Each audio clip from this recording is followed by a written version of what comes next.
Tales from the Crypto. A little bit of background for everyone.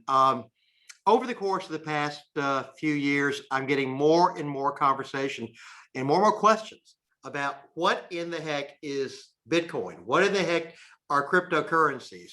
What does all of this really mean? And one of my objectives, in fact, my primary objective for today's presentation is really to help each and every one of you have a better understanding about really what is this whole thing called cryptocurrencies. What is the basis behind all of it? Is it something I should be looking at as an investment? Is it something that I should be afraid of? You know, what is going to be maybe the impact on the world of all of this? How is it going to change things? How is it going to change my behavior? And so this is really designed to be a time over the course of the next hour and a half, 2 hours, depending on how many questions we get, really an opportunity to have an interchange. In a moment, I'm going to talk a little bit about how you can ask questions.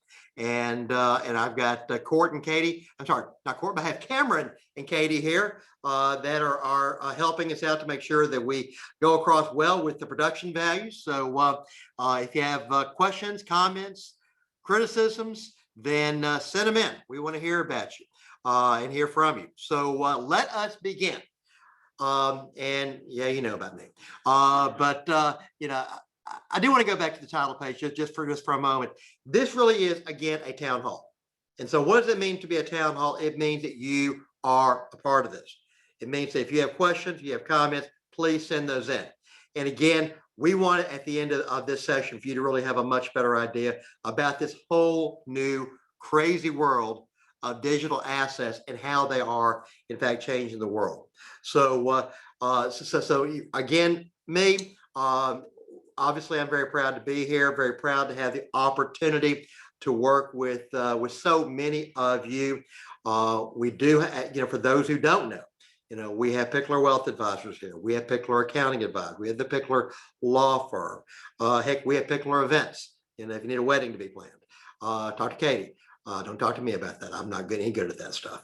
But I mean, we are so blessed to be able to be a family of firms that's really all about solving problems. It's every day our family delivering solutions for your family. And it's just such a cool thing that we get a chance to do.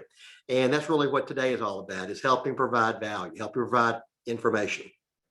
And it really is about engaging in the community, engaging in the service that really is all about who we are.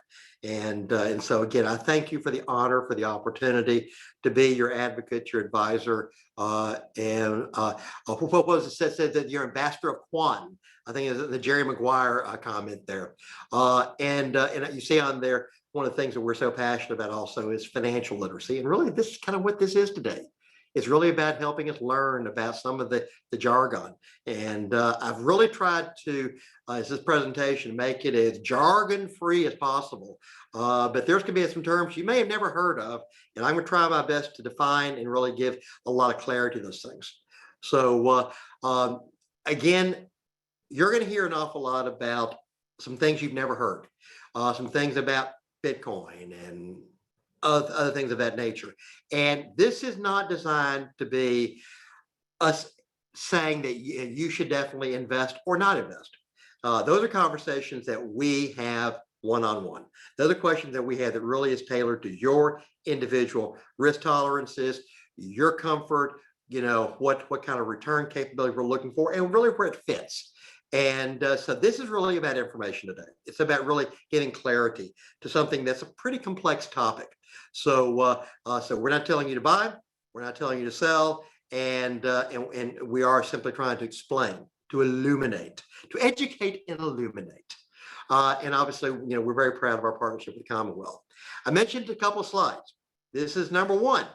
There will be a Q&A opportunity at the end of the presentation. And Katie's right here. Got her handy dandy laptop ready to get those questions. So if you just want to send her an email and say, hi, Katie, then you send it to kpickler@picklerwealthadvisors.com. And as Katie will tell you, that's advisors with an O, not an E. If you know that, you've been listening to a Bullcast. So, but we will be having a Q&A session. So, all right, let's get into it. And excuse me if we start basics, but we're going to start at the basic. level here. So what is money? And you think, we must think, well, David, that's what you do. And or that's what I have in my billfold or my pocketbook or whatever. But in order to really understand a topic as complex as cryptocurrencies, we've got to kind of start with the baseline for everyone, of really understanding what are the basics of money and how all this really fits and how it all really evolves. So what is money? Well, as we all know, every economy, it really what's an economy? It's just a group of people coming together for the purpose of exchanging goods and services. Every economy relies on an exchange of money for all those products and services. That's all money is. It's a medium of exchange. It allows people to obtain what they need to live. You exchange one thing for another. Now, back in the old days, when we go all the way back to caveman days, and really well beyond that, bartering was the way that people exchanged. And they created that transaction, exchanging goods and services for other goods, well before what we know now as money was created. Like gold, precious metals, money has a worth because it represents in people's minds something that is valuable. So we define money as having a value because of its ability to exchange for something else, a good, a service, a product, something of that nature. Now, here's the first term you may have not heard before: fiat money. Now, fiat yes, it is a car. And this is not like really big money. It's got 4 tires on it. But fiat money is actually a government issued currency. And currency, again, currency is just something you're exchanging for goods and services. A fiat money is government issued currency that is not backed by a physical commodity. In other words, it's not tied to the price of oil. It's not tied to the price of gold. But it's issued by, and its value is based upon the stability of an issuing government. For example, have you ever heard the term full faith and credit of the U.S. government? Well, that's what you're talking about with money. That this bond, this dollar bill, this whatever, is backed by the full faith and credit of the U.S. government. And so that what we have in the U.S. is what they call a fiat currency, fiat money. It also kind of means that we can just keep printing it, because we don't have to have it based on gold. We'll talk about that in a little bit. So we talked about this idea of a medium of exchange. And yeah, you're kind of seeing where we're going on this one. So let's use a scenario. You have 2 individuals, and they're each possessing some good that the other person wanted. And so they'd enter into a trade. So in this situation, if I had some rocks and you had some eggs, but I want your rocks and you want my eggs, and we can do business. Well, when we think about this situation, you say these early forms of bartering, they didn't really give you the ability to make it very efficient, very transferable, or divisible. So let's just say, okay, you used to say the cow there. Well, I don't really want the whole cow. I just want the milk from the cow. Okay, well, how do you do that without getting the whole cow? Or what if you're really kind of interested in, just one part of the meat of the cow, but not the other part? You maybe not a liver guy. Then it's kind of hard to divide that. It's also kind of hard to transport the cow. You got to put the noose around there, walk down to wherever the other person's is. So you see this example. One person has cows, but they want bananas. Kind of strange. But they must find someone who not only has bananas, but also has the desire for meat. So what if that person, they find someone and who has the need for the meat, but they don't have any bananas, but they can only offer you potatoes. So to get the meat, now you've got to find someone else, a third person, who has the bananas, who also wants potatoes.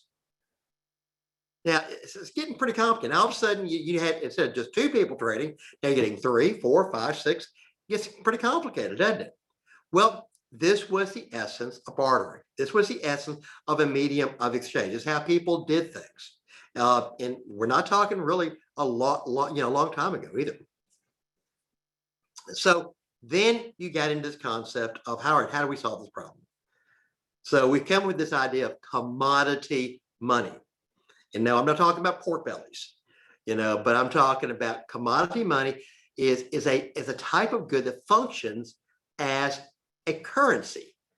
Now, again, we're not talking about coins or bills or anything of that nature yet. In fact, in the early 17th and 18th centuries here in America, then a lot of colonists would use things like beaver pelts, dried corn as part of the transactions.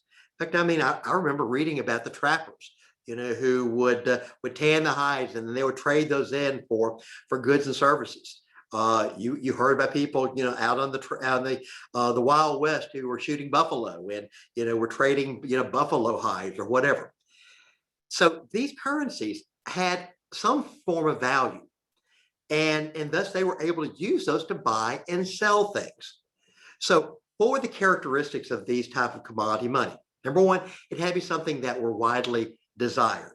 You don't want something that only a few people would want.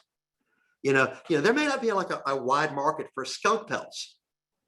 On the other hand, maybe you find the right person, but you want to find something that everybody's going to have a need for. And so, but they also want something that could be durable, something that would be portable, and something that could be easily stored, both in terms of creating your inventory of your commodity money or the ability to be able to transact it. Now, another kind of more advanced example of commodity money was the concept of precious metals, such as gold. And certainly we've all heard about the issue with gold. So let's get back to this whole idea of fiat money. And as I mentioned earlier, because this is really kind of an important point, the fiat money does not require the backing of a physical commodity. Again, gold, oil, water rights, whatever it may happen to be. And the value of those fiat currencies is set by a supply and demand. And again, the people's faith in its worth. You heard me say again, full faith and credit. Now, fiat money was actually developed because gold became such a scarce, it really has always been a scarce resource.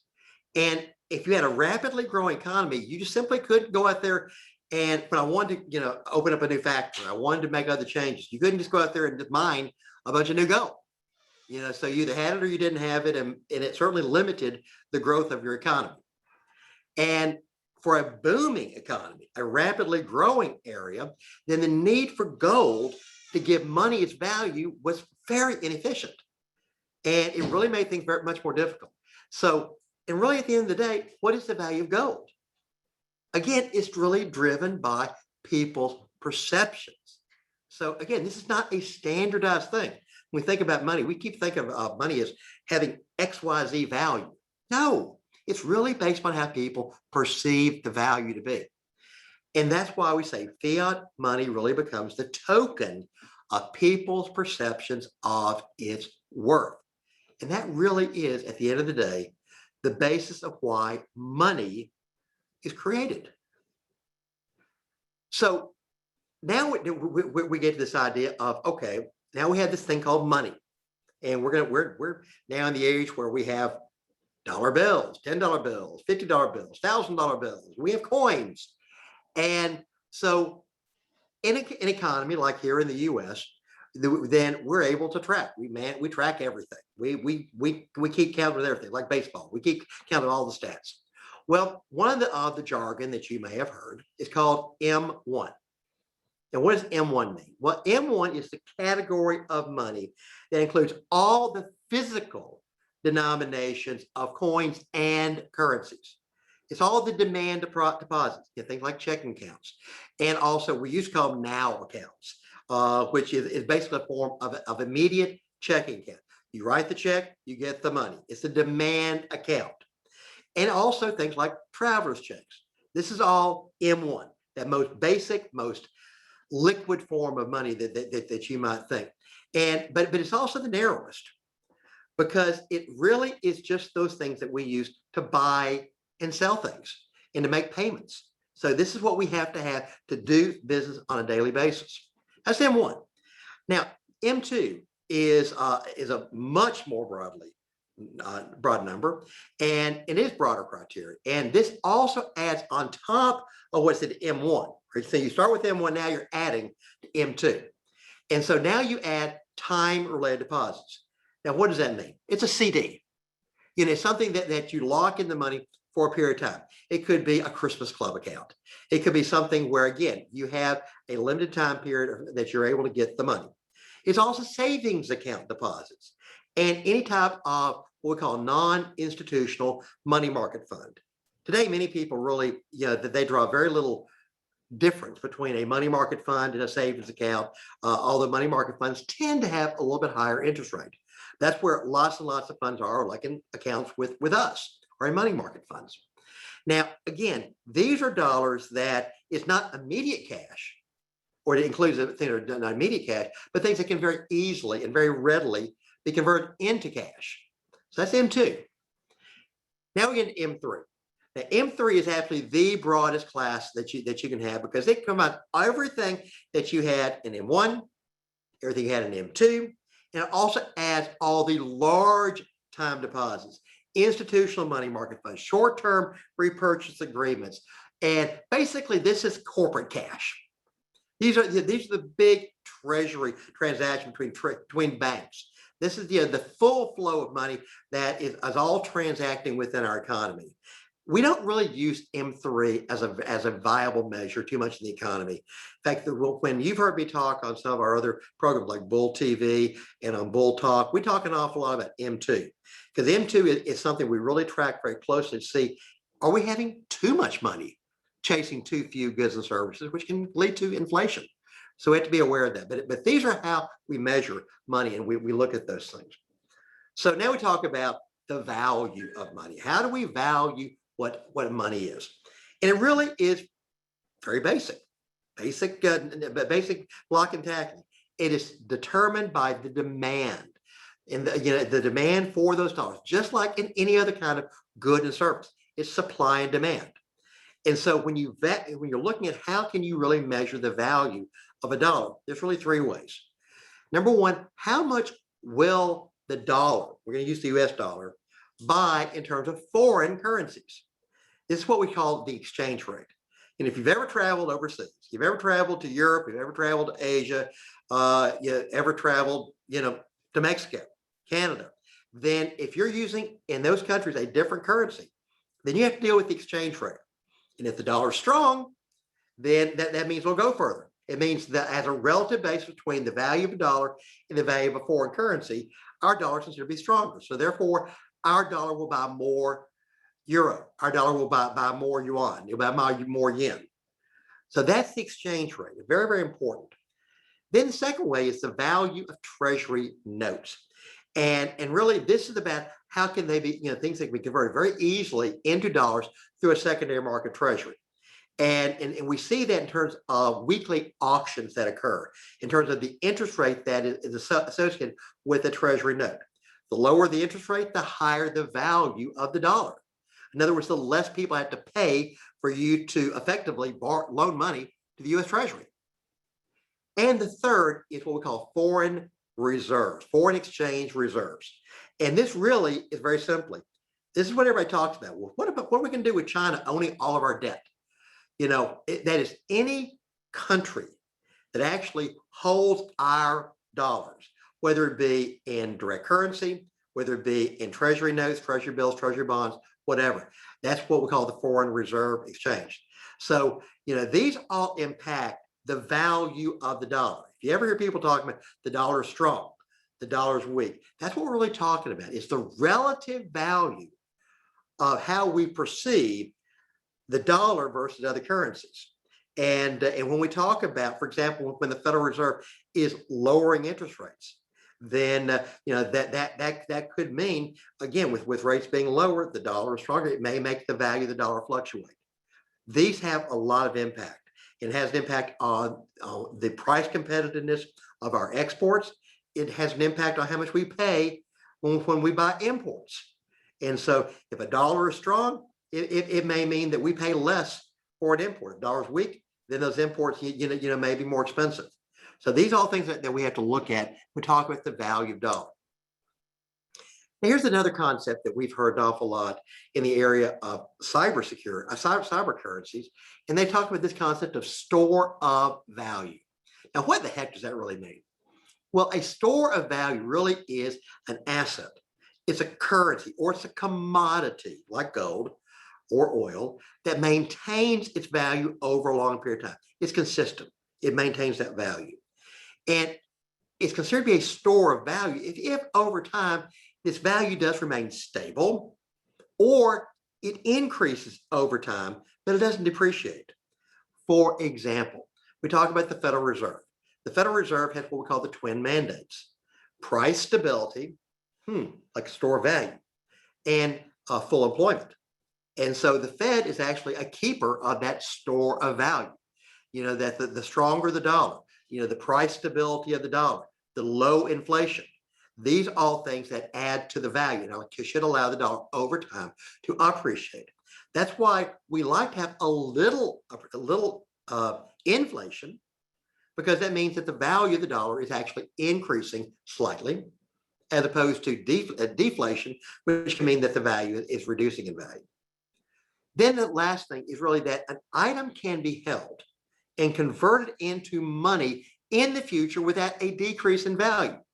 It's considered to be a good store of value. So in other words, if you have something that's worth a lot, but that the transaction involved with converting it to money cost you a whole bunch in terms of fees or transaction costs or commissions or whatever, that can reduce its ability to be a good store of value.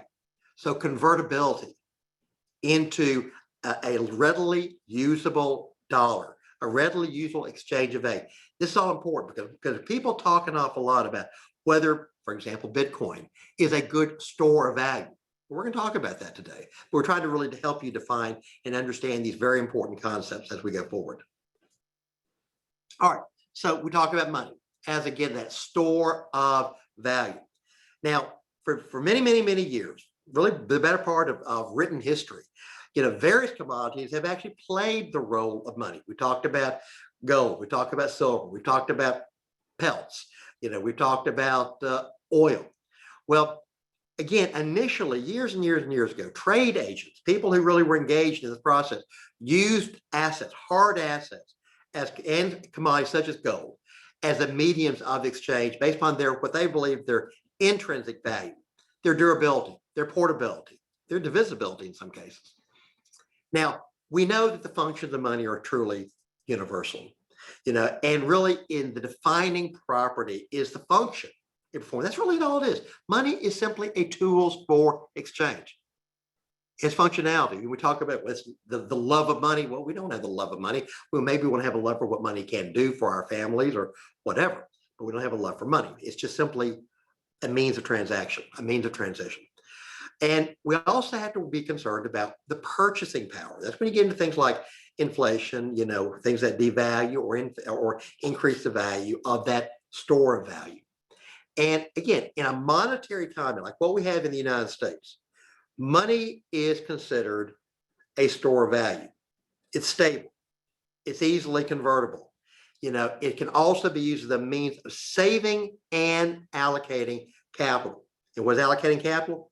Distributing funds, distributing money, going out there and investing in plant and equipment, hiring people, paying salaries, handling goods and services. That's why money as we know it, those greenbacks, those coins, whatever, have been a good store of value for quite some time.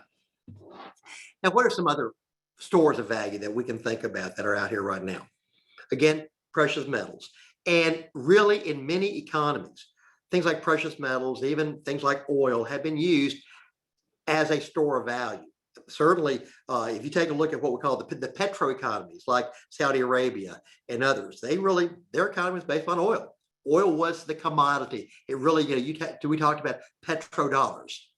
Well, you take a look at things like gold and these other things, they have served as a good store of value. They've been portable, they've been divisible, they've been able to handle these things. Now, at one time, the U.S. had a situation where our currency was backed literally by dollars at Fort Knox. By gold at Fort Knox. So, our dollar was pegged to the value of the gold.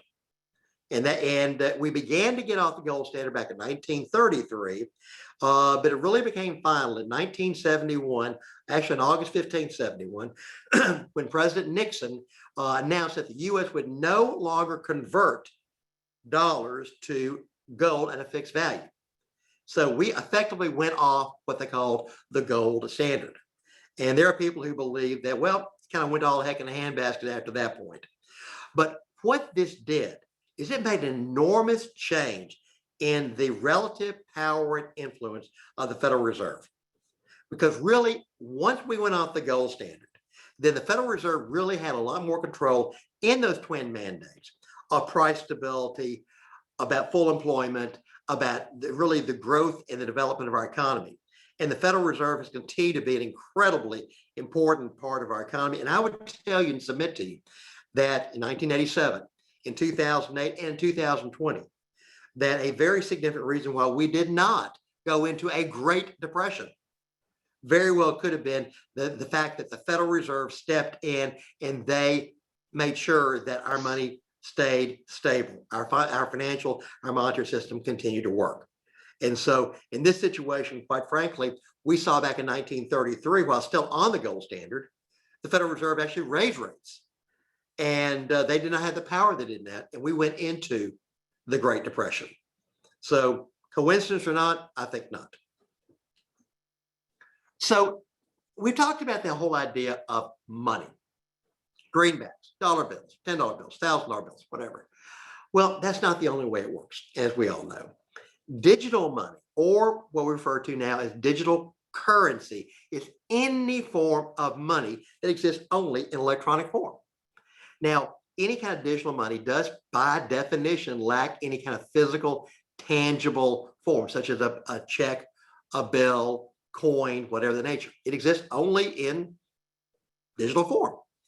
And it's accounted for and transferred and managed through the use of electronic codes in computers.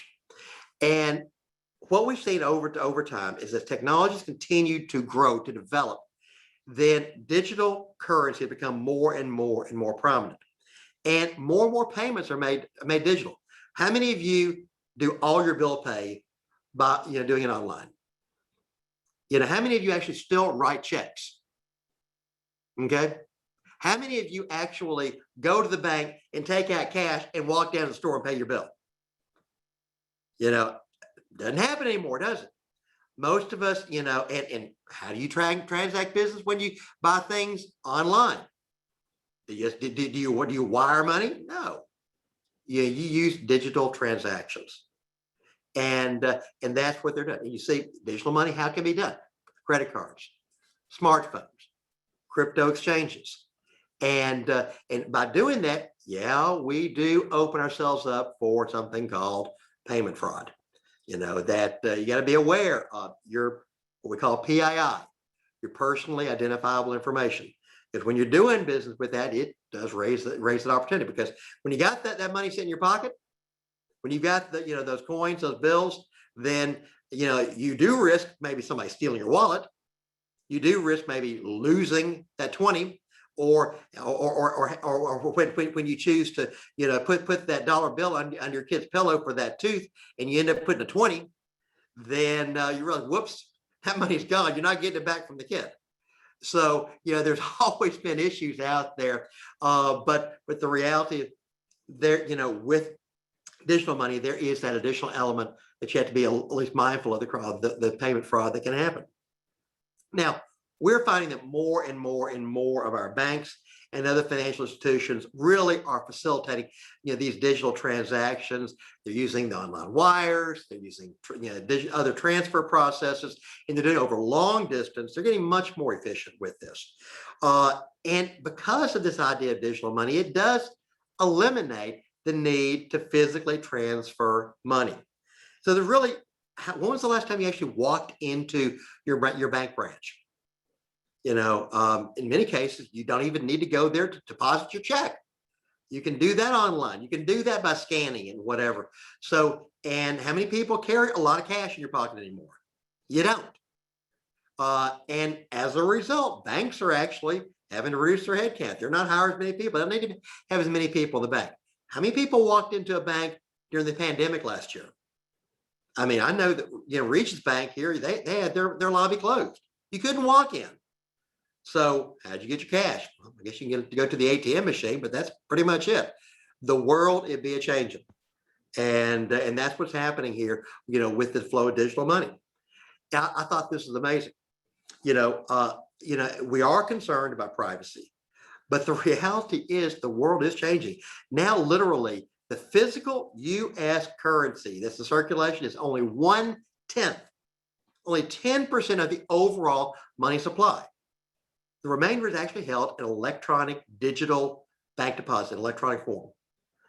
So, what differentiates digital currency from the electronic currency is that most Americans' bank accounts is that it never takes physical form. So right now you can convert and get an ATM and convert that into physical dollars. So again, a digital currency never converts into physical. Electronic currency can be converted into currency. That's the difference there. All right, now digital currency, as we said, never takes physical form. It always remains on the computer. Now, there is another thing, and this is a new concept for many of you. It's called the Central Bank Depository, or digital currency, I should say. Central Bank Digital Currency, CBDC. And this is a digital currency that would be introduced and overseen by a country's central bank.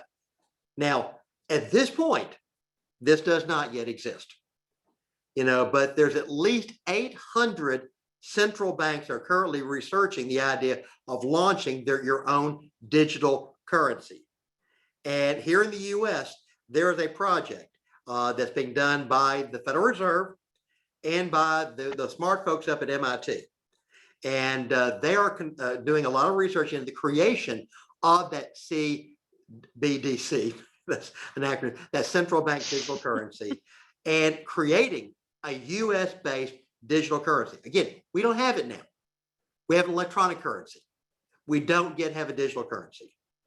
But right now that research is being done. It's called Project Hamilton. And I will tell you, this is a project that is much larger than just about digital currency. It really is going to transform everything about the way that we operate with money. And it is enormous. I have a member of my family who is deeply involved with the Fed. I could talk more, but he's threatened to do something really bad to me. So I will not do that. But in any event, this is a project that is going to have far-reaching implications, because you've got to know that this is where we're heading. It's just very, very obvious that we're moving towards a world that we may be going to a cashless society.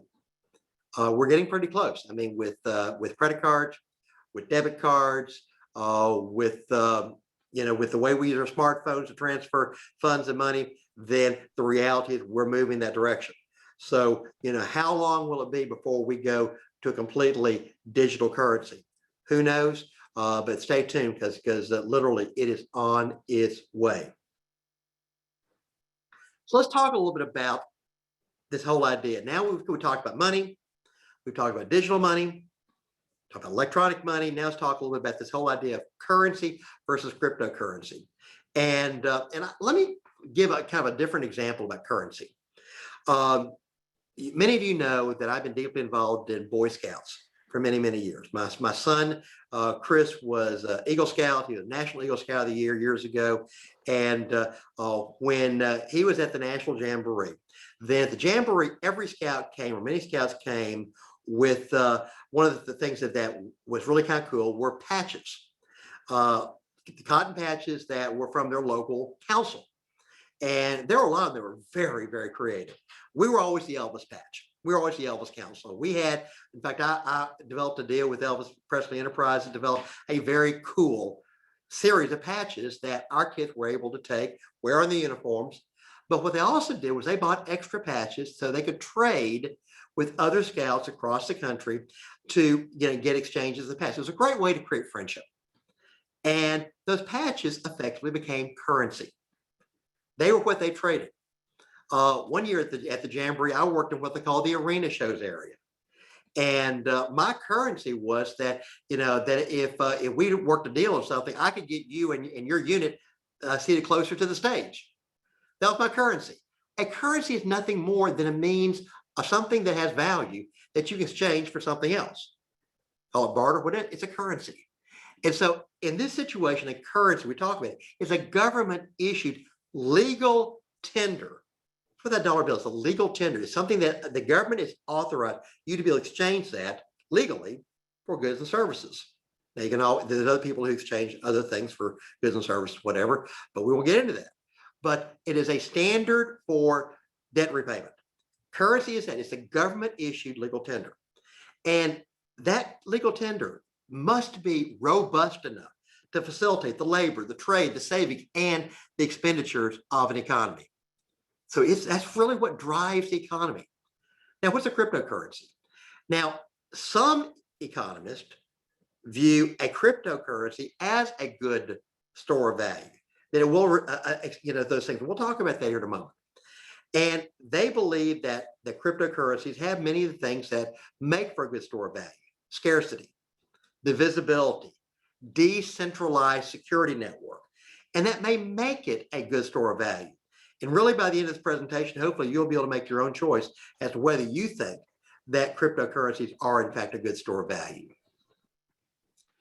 So what we're going to do now is really talk about what I call the basics of crypto, and really understanding what really is crypto all about. And so I guess we can say now the tales from the crypto will begin. But we had to really start with that basic. And hopefully, you're okay with me kind of giving that basic overview to really get us started. So we're going to start with the understanding of the concept of blockchain and Bitcoin. And so what does that really mean for you as we go forward? So what is blockchain? Well, in the simplest term, and I thought this was a good analogy, blockchain is to crypto. You can insert Bitcoin or Ethereum or Dogecoin or whatever you want to. Blockchain is to crypto what the internet is to email. It's a big electronic system on top of which you can build certain applications. And currency is simply one application you can do on blockchain. It's just one application. So, think about it. Again, you've got the internet, huge. Email, just one application. Blockchain, huge. Currency, just one application. So let's get to know a little bit more about blockchain with what it really means for us there. So this is something that, again, kind of hang with me. Blockchain seems really, really complicated, but the core concept is really extremely simple. So to really understand what blockchain is all about, you must actually first start out with what is a database. What's the database? It's simply a collection of information that's stored electronically on a computer system. So your client base, your customer base, your recipe book. These are all examples of databases. Telephone numbers, all databases.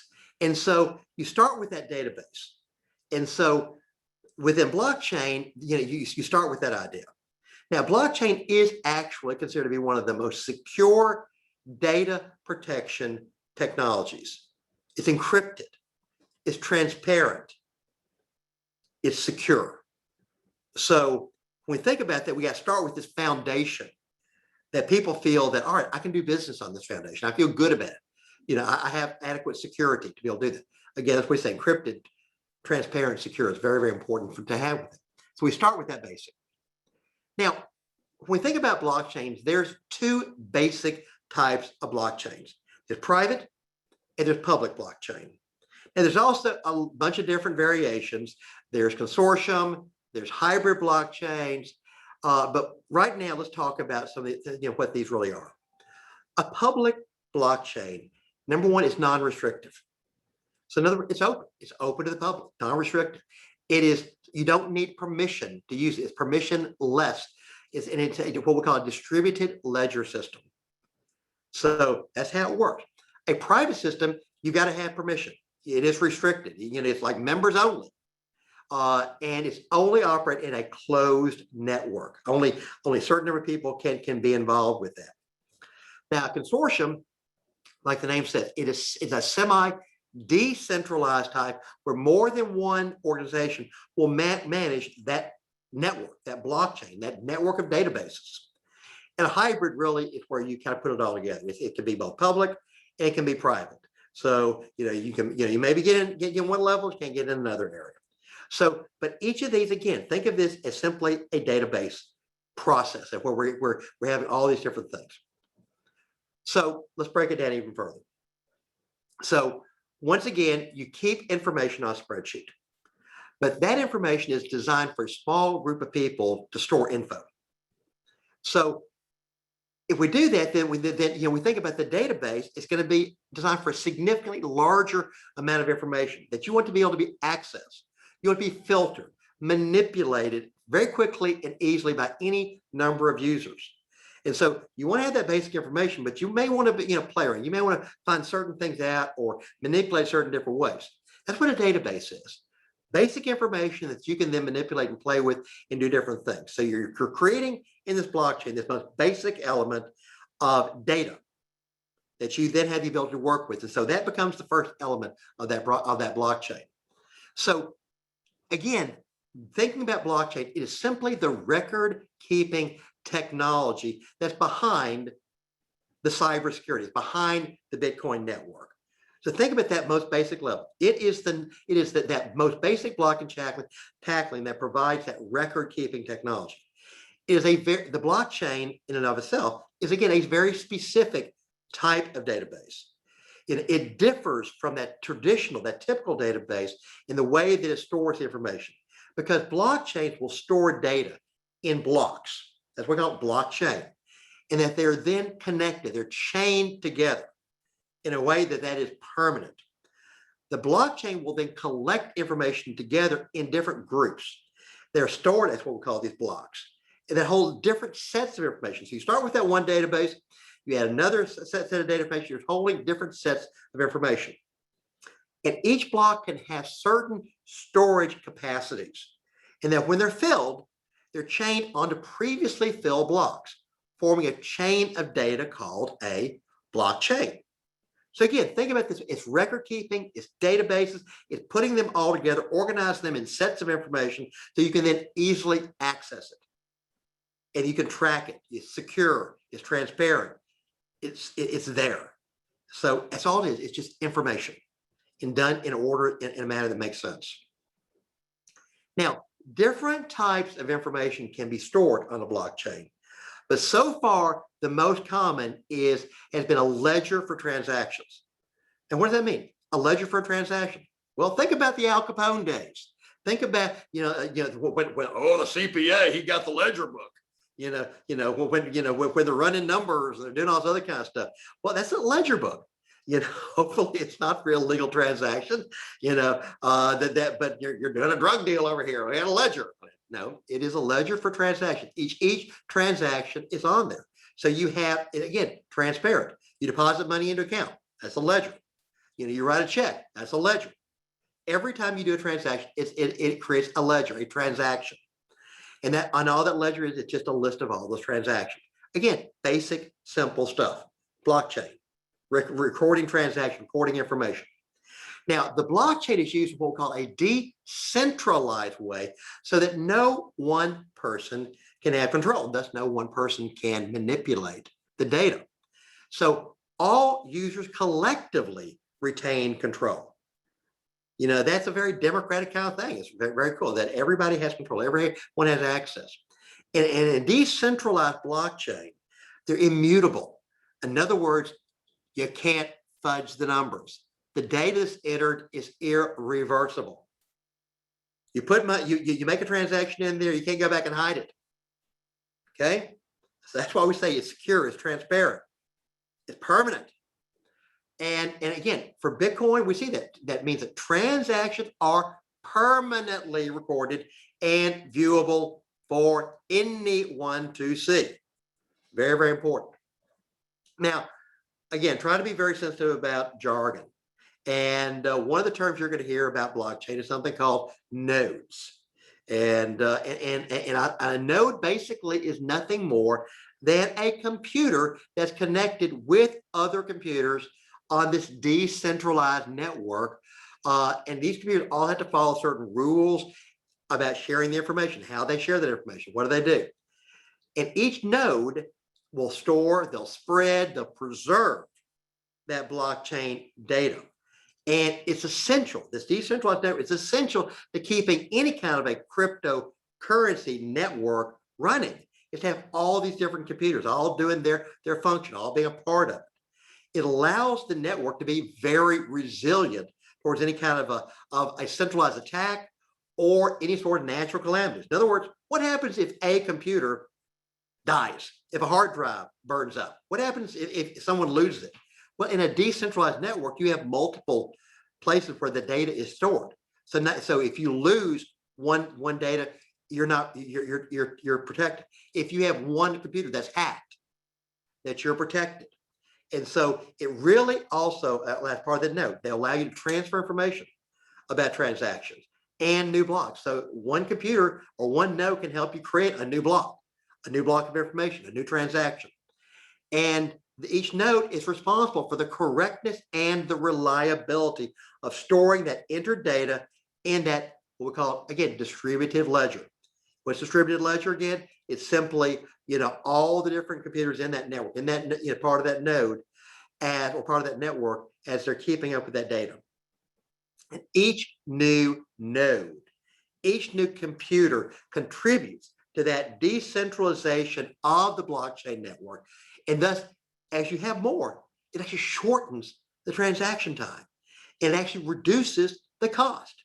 So the larger the network, the more efficient it is, the less time it takes, which is really pretty darn cool. So let's look at a visual of how blockchain actually works. We're taking step by step. So it starts with, you're the user and you request a transaction, whatever it happens to be. And so they go into the node, into that computer, and they create a block. And that is that transaction is being created. So that's that first block. Then that block is broadcast to all of the other nodes in the network, in your blockchain. So again, you've got one computer, you want to do a transaction, you create the block, and now that block is transmitted to everybody within your network. And so all of the nodes then have to come in there and validate the blocks and the transaction. So everybody's got to say, okay, this is good. That is a good transaction. We're okay with that. You can add it to our blockchain. And so thus then that block is added to the chain. And then the transaction gets verified and executed.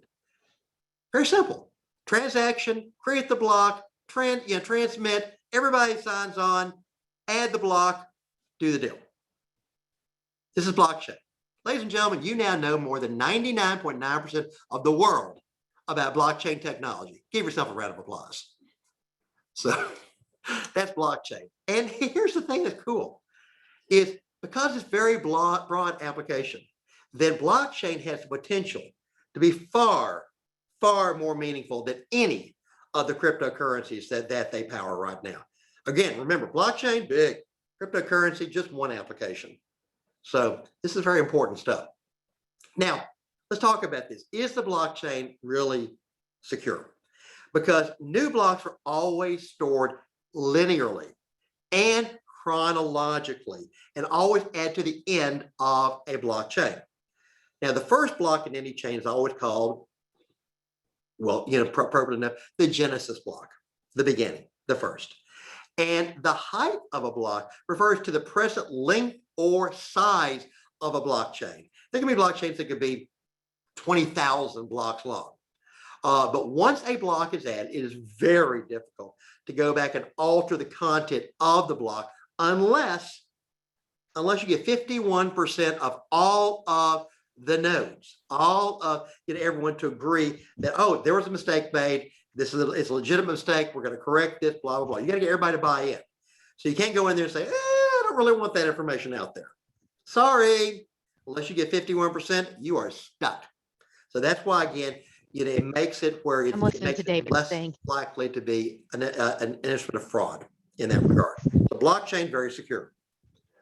Now, the reason again it's so hard to change because each block has its own hash, plus the one before it, and a timestamp. times 10. So you think about it, if the Genesis block is 1, then Genesis block 2 will be, will be 2 plus, and then 3 plus, or whatever. So it's going to be that hash, which is going to be 1 plus the one before it. So everyone is added. So the second block is going to be whatever the first hash is plus a second. And these hash codes are created by the math function that turns digital information into that string of numbers and letters. Remember what's a computer? It's zeros and ones. That's all it is, zeros and ones. And so a hash code is simply a mathematical function that turns that digital information into that string of numbers and letters. And if in fact that number is edited in any way, that hash code will also change. So this also helps with making sure that we don't allow hacking, because any hacker would literally, would have to change one, but they also would alter 51% of the blockchain. So the new copy becomes that majority copy, and thus the agreed upon change. So it's just highly, highly unlikely to happen. So it makes this very, very secure. And the hacker would need time, and they would need significant resources to be able to alter any kind of blockchain. That's just unlikely to happen. That feels very, very good. We move forward. Now, I thought this was really cool. That when we think about, again, the blockchain being big, well, let me give you another example. Walmart, Pfizer, AIG, Siemens, Unilever, and a lot of other great companies are already utilizing blockchain as part of the way that they transmit data. And IBM, been around forever, has created what they call a food trust blockchain that will actually trace the journey that food products take to get to its locations. And so that way, if you have a problem with something like E. coli, salmonella, listeria, then you're able to track like, where did that come from? If you are in a grocery store or you're in a food market, you can track it all the way back. So one of the terms we've gotten really used to over the past year is contact tracing. This is really contact tracing for food. How cool is that? And that's blockchain technology at its simplest and best. And this is simply one additional application that we're having for blockchain.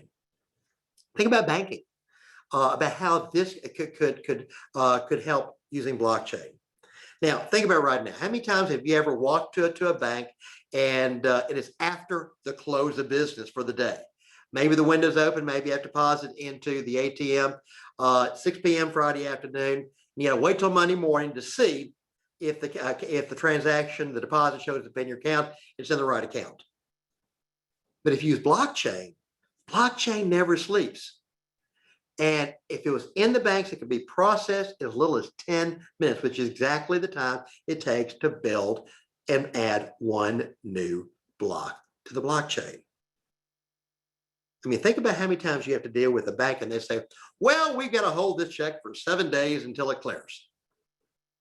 Think about how cool it would be with blockchain to make sure it clears in 10 minutes. You have immediate access to your funds. It could be kind of a neat application. All right, so now we talked a bit about blockchain. Like I say, you now know more than 99.9% of the entire world about blockchain. So let's talk about crypto. Tales from the crypto here. So it is short for cryptography. And so with the think of the definition, the noun for crypto, a person who secretly supports or adheres to a group, party, or belief. What's the key word in that sentence? Secretly. Secretly. The adjective is, again, secret or hidden, not publicly admitted. When we think about crypto, again, it's something we don't talk about, something that's a secret, something that we hide. And what is cryptography? Cryptography is the art of writing or solving codes. We saw the movie about the Enigma machine that Germany used in World War II as they had their encrypted codes, and we had code breakers. You may recall that I think in America they actually used Native Americans. Because with the Native American language, there's lots of different codes, and their ability to be able to solve those codes. You had some of people like Edwin Teller and others who were brilliant at trying to solve codes. They were cryptographers. Their job was to try to solve codes. So what is that cryptocurrency? And then we're talking secret, talking codes and everything else. Well, it is, again, a digital or virtual currency that is secured by cryptography. And what we say earlier, a digital currency is one that never manifests itself in physical form. It's never going to be converted into dollars, never going to be converted into coins. Or virtual, which is, again, I mean, does it really, if it's virtual, does it really exist? And it's a currency that's secured by a secret process, a secret set of codes. And so, does it already sound a little different than blockchain? Maybe so. So what is a cryptocurrency? It is a type of currency that uses digital files as money. And normally these files are created using the same method as cryptography. Again, which is the science of hiding information. Digital signatures are used to let the people keep the transaction secure and let other people check to see if the transactions are in fact real. Now, the first cryptocurrencies that were ever created were actually made to be independent of government issued currencies. Remember, we talked about the fiat currencies, we talked about the Hamilton Project, we talked about the possibility of the US creating a digital currency. But these were designed to be something independent of the government issued currencies. And there's a lot of them. Over 1,000 cryptocurrencies. In fact, if you look here, all of these represent different types of crypto that we have out there. And it is a lot of cryptocurrencies. Now, most of us already heard of a couple. Bitcoin, Ethereum, others of that type. But there's an awful lot of cryptocurrencies out there that have been created, all utilizing the blockchain technology. As you see, what is a cryptocurrency? It is, again, decentralized digital money, and all based, again, on blockchain technology. Now, we talked about Bitcoin, Ethereum, but again, I think I said 1,000. There's actually over 5,000 different cryptocurrencies, according to a group called CoinLore. And you can actually use crypto to buy regular goods and services, although many people have used it as a form of investment, as they would in other assets such as stocks, bonds, precious metals. And we're talking about cryptocurrency, it's very new, it's very exciting, it's very novel. But it does have a lot of risk to it, because you must take on the time to fully research and understand how each system works, because each one is a little bit different. If you're looking at 5,000 different cryptocurrencies, there's 5,000 different sets of risks, 5,000 different systems in terms of how they built their system on this blockchain technology. So how does it work? Again, unlike a system like a monetary system, like what we have in the US with a central bank, there is no central bank. There is no central authority that will manage it. There is nothing that will determine what the value happens to be. And it really, again, the term is really derived from those encryption techniques that are used to secure the network. And so, when we have those systems out there and they allow for these secure payments to be made online, and then they're denominated what we call virtual tokens, which really are represented by those ledger entries that we talked about in the blockchain system. So again, you think about, again, ledger entries, transactions within blockchain. Well, that's what cryptocurrency is. They're transactions that are occurring, but instead of being dollars, instead of being goods and services, instead of being, food, it is these tokens. It is these cryptocurrencies that are being created as part of it. Now, you say, okay, David, we're into it now. We finally talk about Bitcoin. Well, what is Bitcoin? Bitcoin clearly is a cryptocurrency. And coins are actually produced and they're circulated by a process called mining. Now, what was that? Well, and we'll get into that here in a moment. And it is a critical component of the maintenance and development of the blockchain ledger. Now, people actually have been, the way they got Bitcoins was they were awarded them as a reward for solving very, very complicated computational problems. And so you do the problem, and then through this mysterious process, they actually are awarded a Bitcoin. And then over time that became, the process of mining for Bitcoins. Is actually the mining, we think of it. The mining is the process of going through and solving complex problems. What does it mean? You have to use a lot of computing skills. You have to use a lot of computing power. You have to use a lot of electricity. And we're actually going to talk about there actually is an environmental component to Bitcoin. You think, how in the world can you have an environmental component to a virtual currency that doesn't really exist? Well, guess what? There is, and we're going to talk about it here in just a few minutes. Now, so you have this process in your mind. You're trying to solve this very complex problem, and it's a complex math problems. And so you're doing it on the Bitcoin network, and you then are awarded, and you produce what they call new Bitcoin. And these Bitcoin miners will make the Bitcoin payment trustworthy, and that network trustworthy and secure.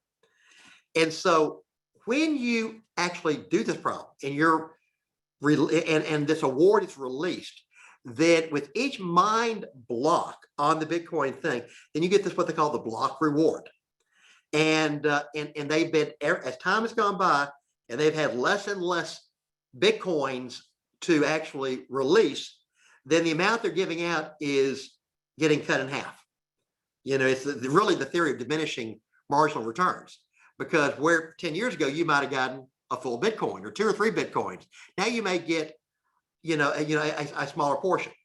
Now, for every 210,000 blocks on your bit chain, or about every 4 years, then the amount is cut in half. In 2009, if you solved the problem, you got 50 Bitcoin. In 2013, you got 25 Bitcoin. In 2018, you got 12 and a half Bitcoin. See, cut in half. In May of last year, the number was cut to 6.25. And so, who knows, in the next couple of years, it may get cut to 3.125. And so again, you have to solve the problem, you have to do the work, but you're getting half the benefit. Right now, there are currently 18,705,931.25 Bitcoins that exist, that have been mined, if you would. And that number changes about every 10 minutes. And again, that's what we told you, it takes about 10 minutes for a new block to be created. And that's about how often that they're mined. And right now, as we said, each new block adds 6.25 Bitcoins into circulation. Now, there's a limit on the number of Bitcoins that will ever be created, and that number is 21 million. So therefore, that's the max number that will ever exist, 21 million. And we said we're at 18.7 million right now. So there's 2,294,068.8 Bitcoins left to be mined. So get busy, folks. They're going fast, but not so fast, because with them being halved every 4 years, the amount you're going to get mined is going to keep getting less and less and less and less. And so right now, the last Bitcoin expect to be mined, and we're going to put Snow White, the Seven Dwarfs, out of business in the year 2140. That's assuming this Bitcoin still exists at that point. We'll see. So let's differentiate. We talked about two big features: blockchain and Bitcoin. So first of all, blockchain is the technology that underpins the cryptocurrency Bitcoin. Bitcoin is simply just one version of the blockchain distributed ledger system in the market. So again, blockchain is everything to crypto, to Bitcoin, but Bitcoin is just one small application of blockchain. Blockchain is a distributed database. Bitcoin, on the other hand, is a cryptocurrency. Distributed database, open, accessible, widely, anybody can look at. Cryptocurrency, not so much. Secret. Blockchain has found many different uses beyond Bitcoin. Bitcoin is totally powered, completely powered by blockchain technology, totally dependent. Blockchain is all about transparency. It has to actually to meet very strict, what we call know your customer rules. And Bitcoin is all about anonymity. Blockchain can be used to transfer all sorts of things, including ownership information, property ownership rights, food information. Bitcoin does one thing. It transfers currency between users. That's it. That is the difference. So how did we get here? So let's give a little bit of a history, kind of a timeline, if you would, of crypto and blockchain to see where we got to today. Back in the 80s and 90s, the idea was that a currency could be sent untraceably in a manner that did not require those centralized banks, or centralized entities. And in 1995, there was an American cryptographer by the name of David Chaum who implemented this anonymous cryptographic electronic money that he called DigiCash. And that was the very first cryptocurrency in 1995. Well, let's fast forward. Bitcoin became the very first established cryptocurrency in that time period. Now, there have been numerous attempts during this time period from 1998 to 2008, where using that blockchain technology, that they're trying to create some sort of an online currency or ledgers that were secured by encryption. They never really could get it done. But two examples that were tried were something called B-Money and BitGold. Never really fully developed, but it's something that I came up with as a concept. But in 1998, there was a white paper that was issued, and it was called Bitcoin, Peer-to-Peer Electronic Cash System. And it was posed to a mailing list discussion on cryptography. And it was posted by a gentleman by the name of Satoshi Nakamoto. Now, his real identity is still a mystery. We don't know who Mr. Nakamoto is. But the reality was this was his paper, and this was really the origin of this concept called Bitcoin. Now, shortly after Nakamoto's paper was released, Bitcoin was opened up to what they call the open source community, which is really everybody who works with the open, free information on the computer systems, and it opened up back in 2009. Now, blockchain provided that wonderful answer that they were looking for to this digital trust because it records an important information. It does it in a public space. It does it in a manner that people can't remove it. It was the perfect platform for Bitcoin, for cyber currency, or cryptocurrency. Bitcoin, blockchain, again, transparent, time-stamped, decentralized. And so in 2009, for the very first time, Bitcoin software was made available to the public, and the mining begins. Again, I can just hear Snow White and whistle while we work as we go forward the mining. Well, in 2010, we actually had the first time that a Bitcoin was actually valued, and boy, was it ever! Because up until that point, it was absolutely impossible to assign a monetary value to the units of this emerging cryptocurrency. But in 2010, someone, to forever go nameless, decided to sell their Bitcoin for the first time, swapping 10,000 Bitcoin for 2 pizzas.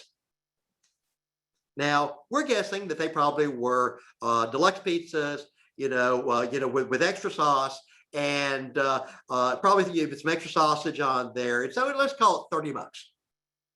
So 10,000 Bitcoins, $30 a pizza. And so that buyer, again, forever going nameless, it wasn't me, I promise you. If they'd held on to those Bitcoins today, they would be worth a little bit more than $100 million, which is why those in the Bitcoin community, the cryptocurrency community, still refer to this date, May 22nd, 2010, as Bitcoin Pizza Day. I encourage you, May 22nd, order a pizza, but don't use Bitcoin. All right. In 2011, we started seeing other Bitcoins other cryptocurrencies begin to arrive. We had altcoin. Makes sense? You have Bitcoin, now you have alternative. The first alternative to appear, and it offered greater speed. At number 2, it had to be faster. You also had Namecoin, Litecoin. Tremendous amounts of creativity in these names, wouldn't you think? And again, over 5,000 currencies in circulation today, with new ones frequently appearing and probably disappearing. Now, in 2013, the Bitcoin crisis crashed. The price had actually reached $1,000 a coin. And then it began to quickly decline. And actually, prices plummeted down to about $300 a share. And it took more than 2 years for Bitcoin price to recover back up to $1,000 again.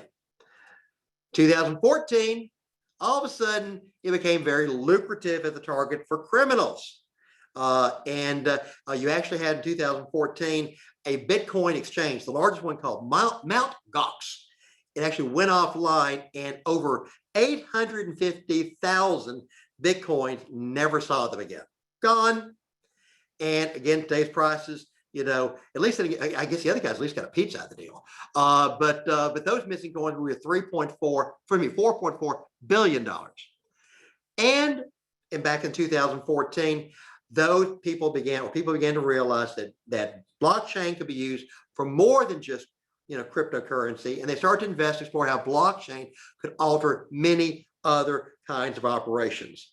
And some of the things we're talking about now that really are amazing uses for blockchain.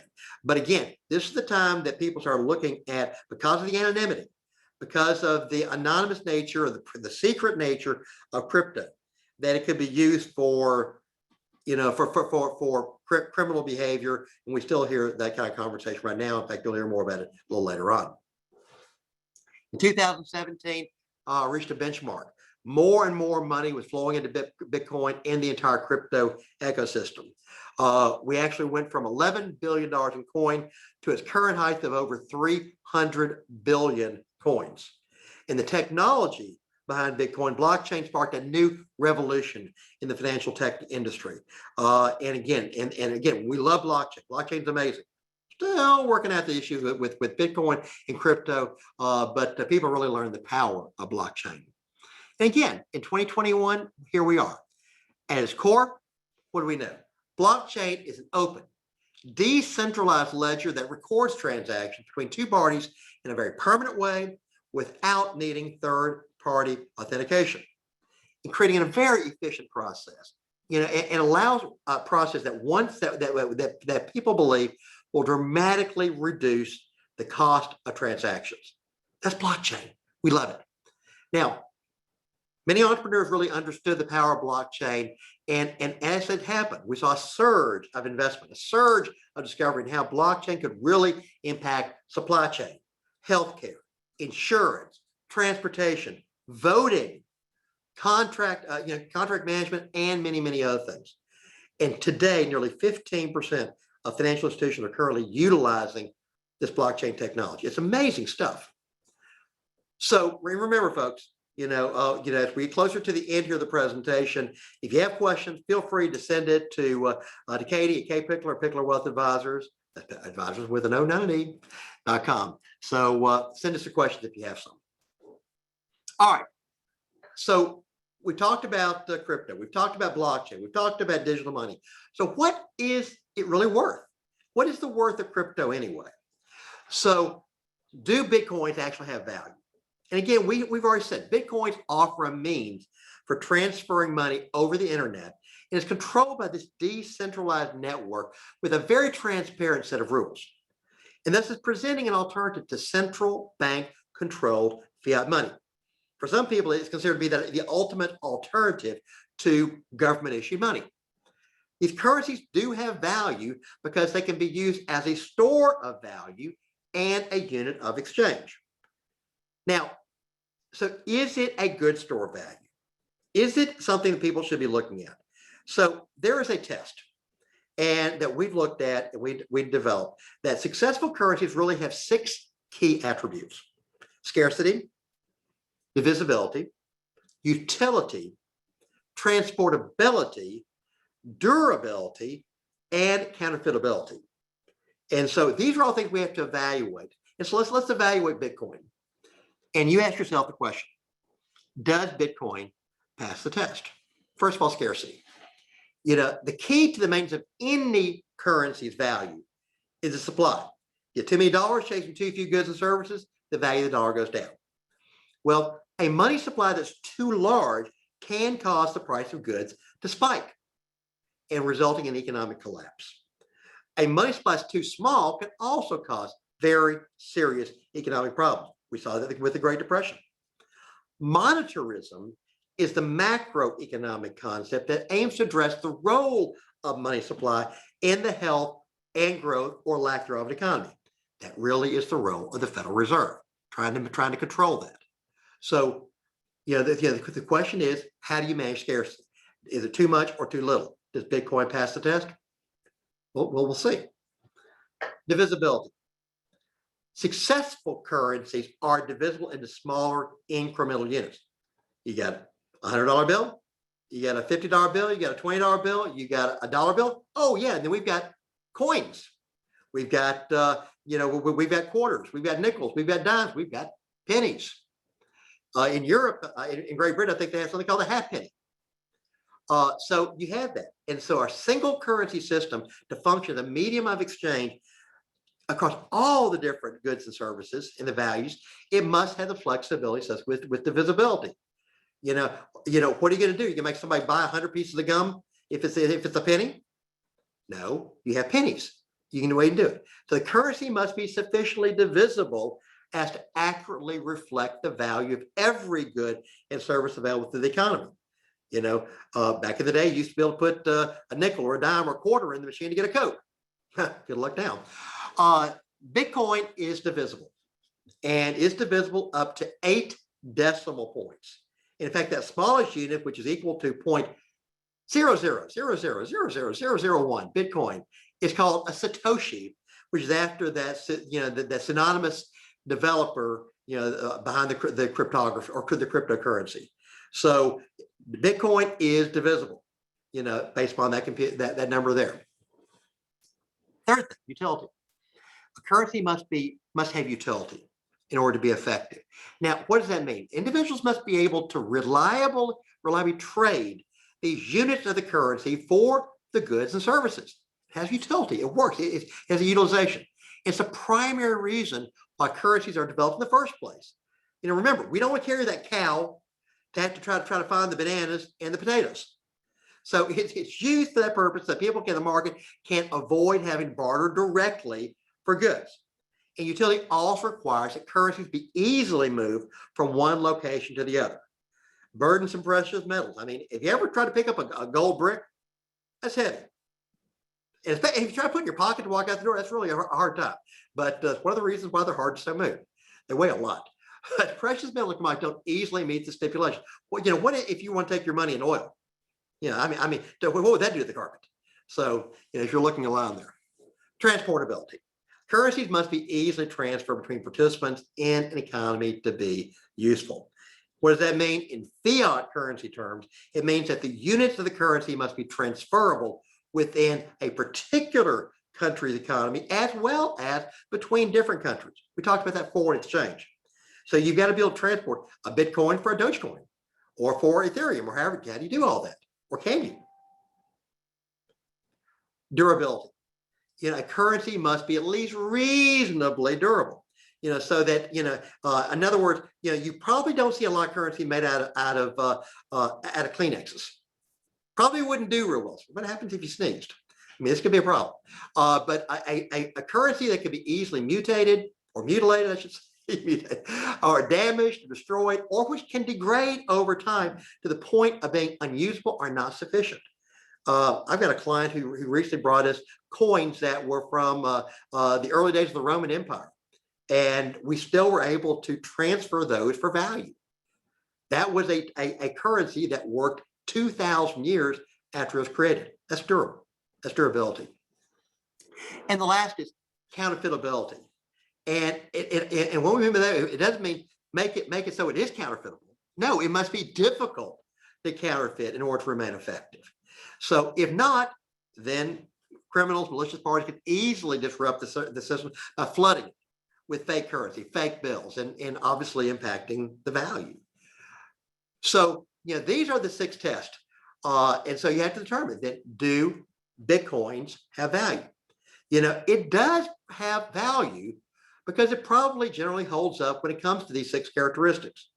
Although its biggest issue really still is that as a unit of exchange, most businesses have yet to really accept it as payment.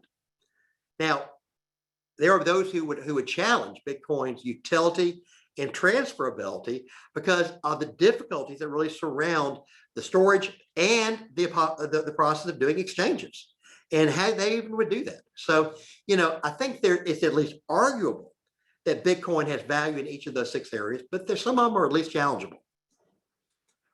All right, we mentioned earlier about what was a node. Remember, a node was that computer that was really that core point in the blockchain process. And what does that node do? It stores, it spreads, it preserves that blockchain data. Very, very important. And the node count is the measurement of how many active wallets, we're talking about that in a moment, exist, which can be searched on the internet or on the homepage for currency. Now we're going to define wallets here in just a moment.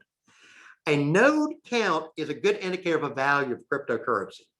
So in order to analyze whether or not a currency has a fair price, one can search for the node count and the total market capitalization of the cryptocurrency, and then compare those indicators with other cryptocurrencies when you look at that. So let's get into that a little bit more as we go forward. Another thing, looking at value. So again, we're talking about value. We talked about the 6 elements, and we talked about node count. Now we're talking about rising demand. Now, clearly, supply demand. The rise of the online exchanges has increased the usability of the cryptocurrencies, and thus has led to an increase in the market capitalization, the overall value of these cryptocurrencies. And the nation's governments are really trying to implement digital currencies that would compete with crypto now. So again, crypto's kind of gotten the head start. And supply and demand will continue to drive the value of anything that can be traded. And thus the demand for cryptocurrencies is in fact increasing. So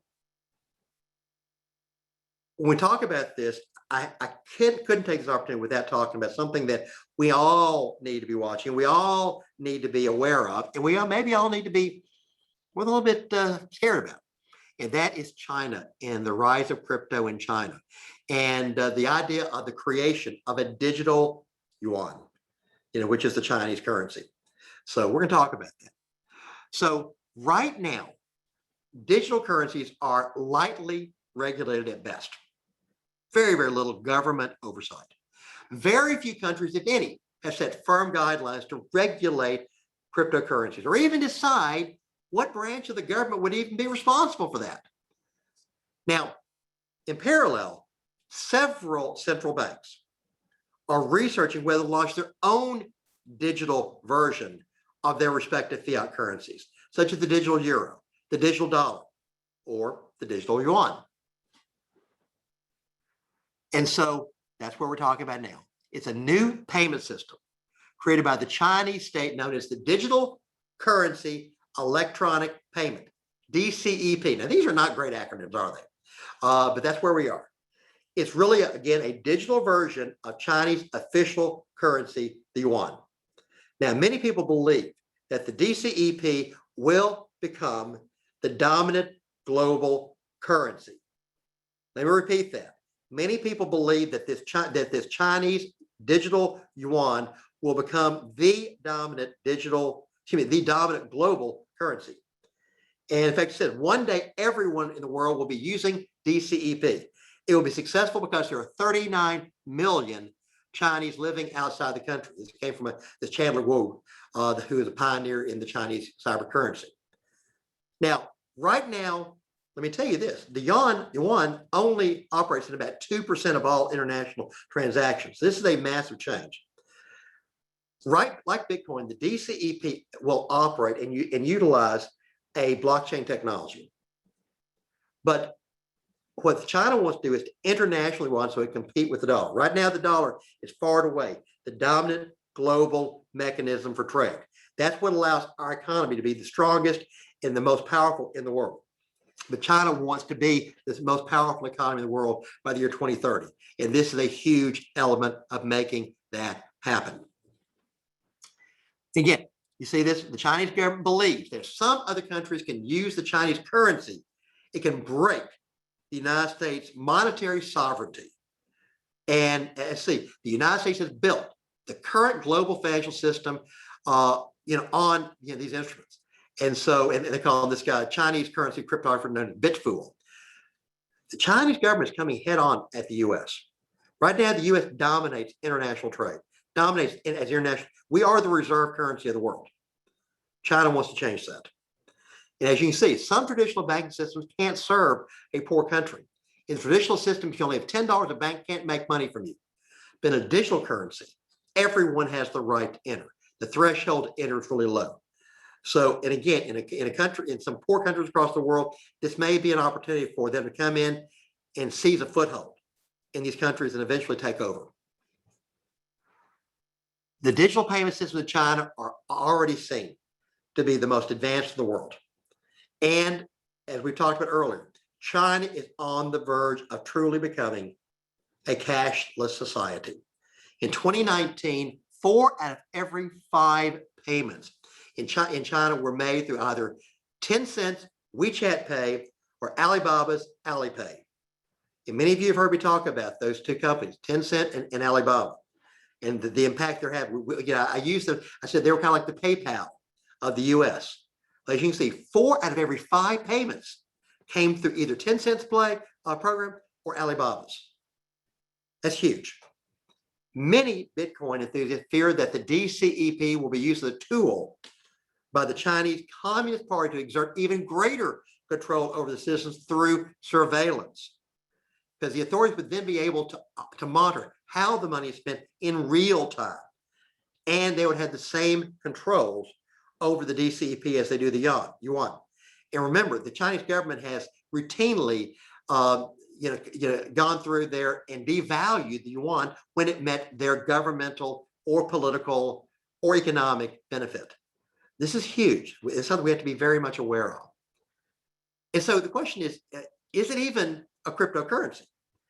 Because the reality is the DCEP is actually the antithesis of Bitcoin.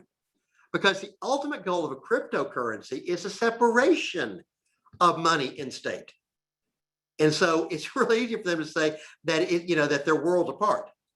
But again, I mean, the question is, I've often wondered, is Bitcoin simply the entry point for the governments to come in and take over once again, whether it be the dollar, the euro, or in this case, the digital yuan. And so we'll have to be watching very, very closely as we go forward with this. So let's talk about, so now that scared the heck out of you with what's going on with China, let's go back to how can you use Bitcoin? Who accepts it? How can you do business? How can you spend it? That's assuming you have some. So there's more than 15,000 businesses already worldwide that accept Bitcoin. You can use places like Overstock.com, Microsoft, AT&T, Wikipedia.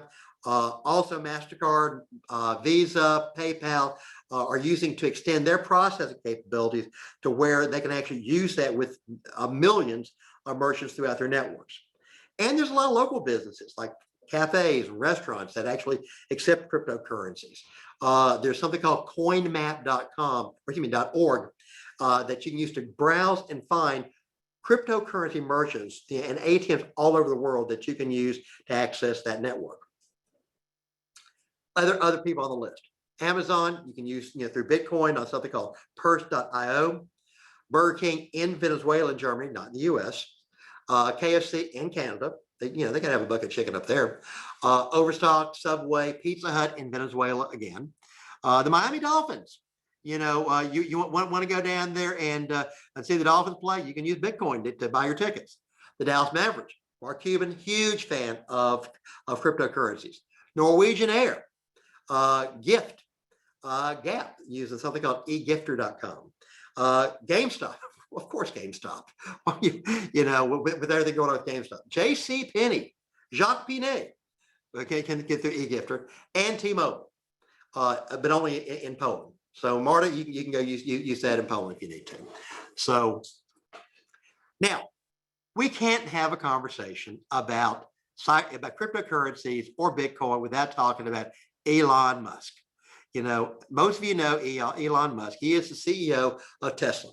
And he had probably embraced Bitcoin more than anybody else, any of the big tech CEOs. He's been tweeting about it. He talks about it. And in some cases, he kind of raises some alarms.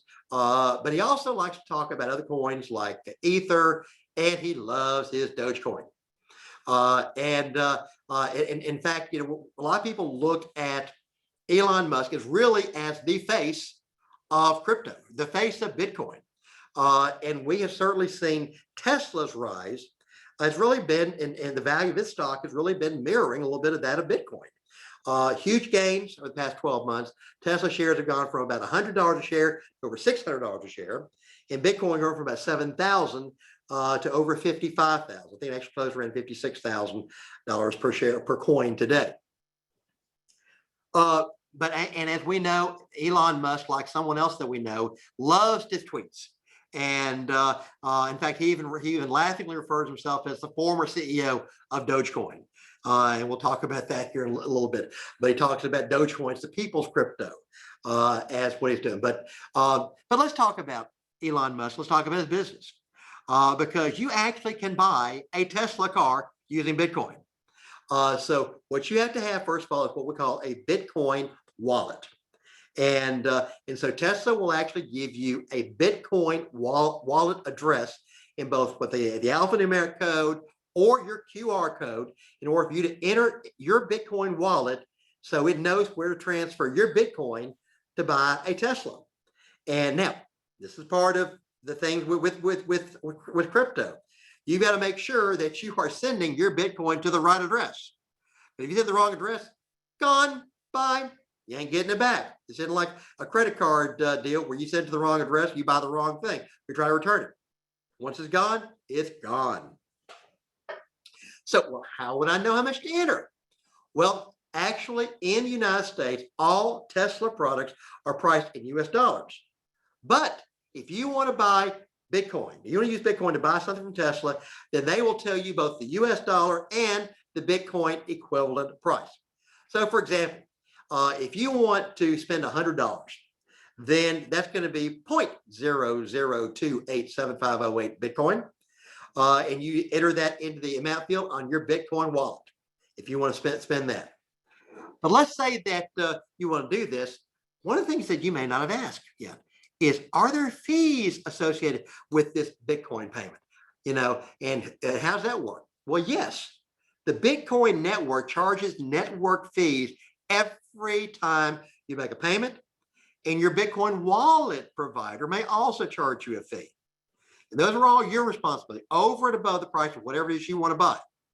And some now the good news is that these Bitcoin wallets actually will automatically calculate your fees for you and just make it very easy for you to send them the money for that.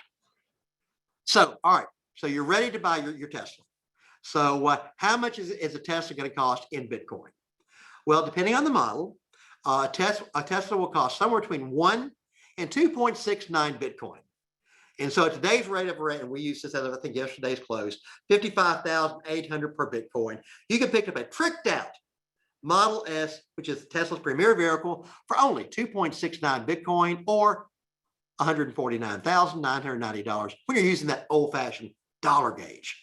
So now we talked about Bitcoin fees, and I mean, and this is something you need to be aware of, because higher fees can actually emerge the more congested the blockchain becomes.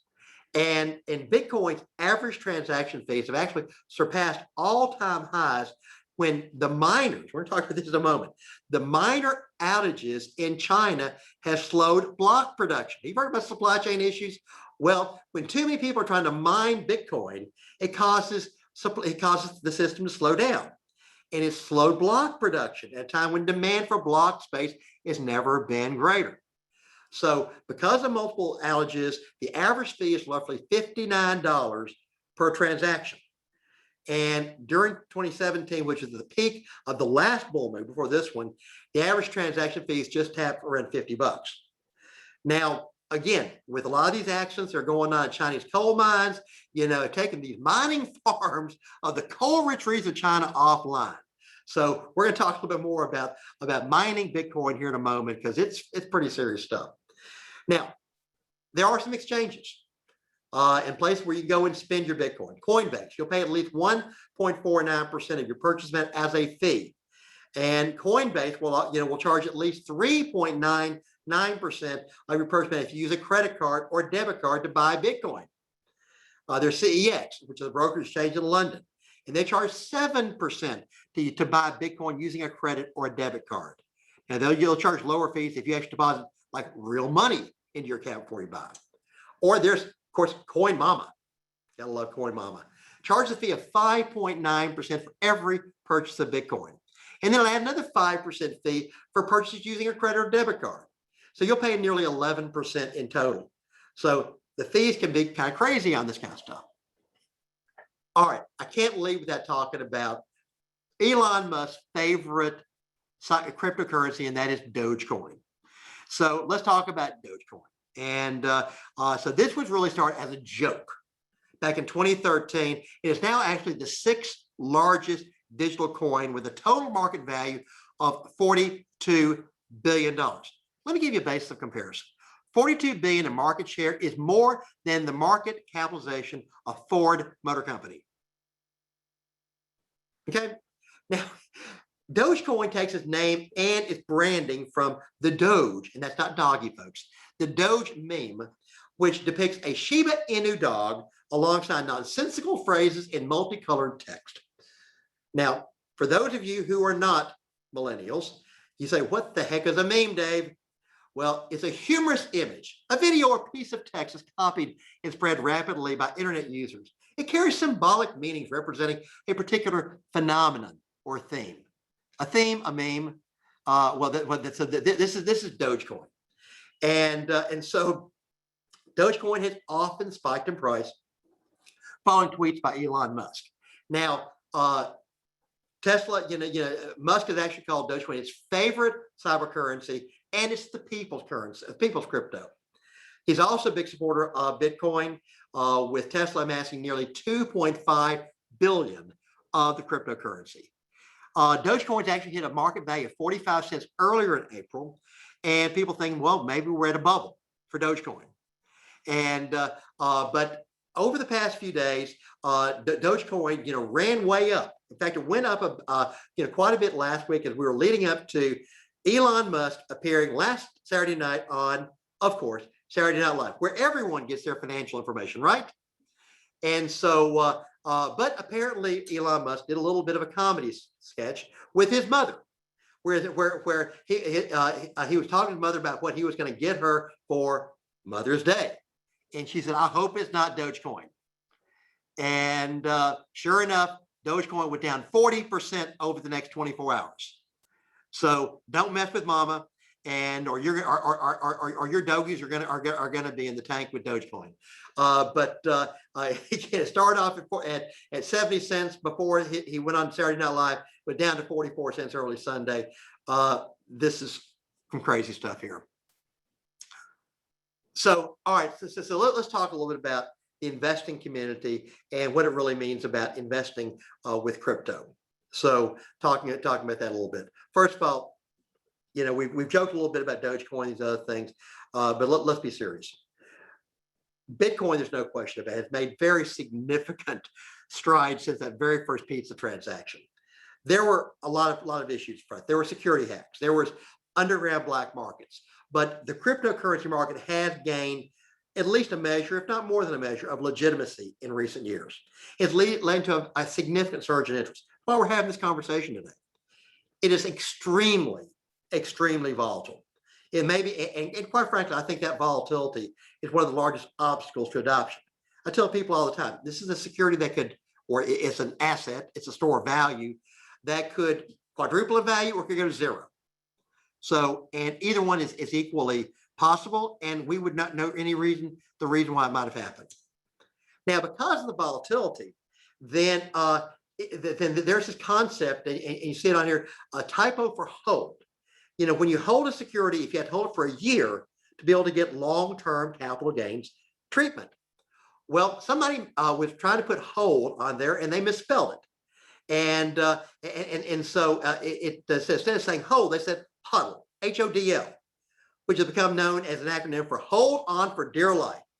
So in other words, can you hang on to that Bitcoin for a year to get that long-term capital gains treatment? And so individuals who do manage to hang on to their Bitcoin for longer than a year are hodlers. Now, to me, as a Game of Thrones fan, then it feels more, they should be saying like Hodor. But and for those who don't know Game of Thrones, you need to check it out. It's a good show. And you'll know about Hodor or Hodl. All right. So now there's no question that enthusiasm has really increased, on as greater awareness and greater utility, greater ease of sending payments has happened with Bitcoin.